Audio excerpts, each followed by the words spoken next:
Welcome to this Introduction to Photoshop video. My name is Kimby with the Software Training Lab. In this video, I will be providing an overview of the interface for Adobe Photoshop. Photoshop is an image editing program. There are different types of image editing softwares. There are raster-based and vector-based. As this image demonstrates, raster images are pixel-based, which allows for easy editing and adjustments. Vector images are mathematically created and can be enlarged or shrunk without losing quality. Photoshop is a raster-based image editing software. When you first open Photoshop, it will arrive at the home screen. On this page, you can see your recent projects, open a project, or create a new project. For the purposes of this video, I will just create new.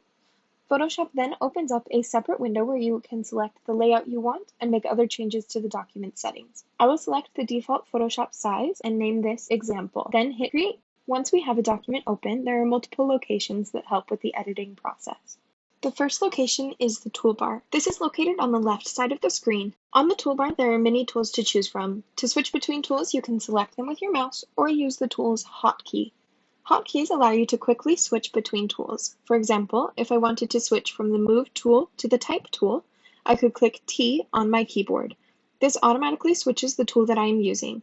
In order to find out the hotkeys for a tool, you can hover over the tool icon with your mouse and it will appear in a little square next to the title. The second location to use when editing is the menu bar. The menu bar is located at the very top of the program on a PC and at the top of the screen on a Mac. The menu bar can be used to adjust the workspace, export a file, and many other items. The third location is the control panel. This is located at the top of the program. The control panel changes based on the tool that you have selected. It allows you to view and adjust specific settings for each tool. For example, when I select the crop tool, it gives me options related to cropping and straightening my image. When I switch to the dodge tool, those options change. Another useful item to use throughout the editing process is Workspaces.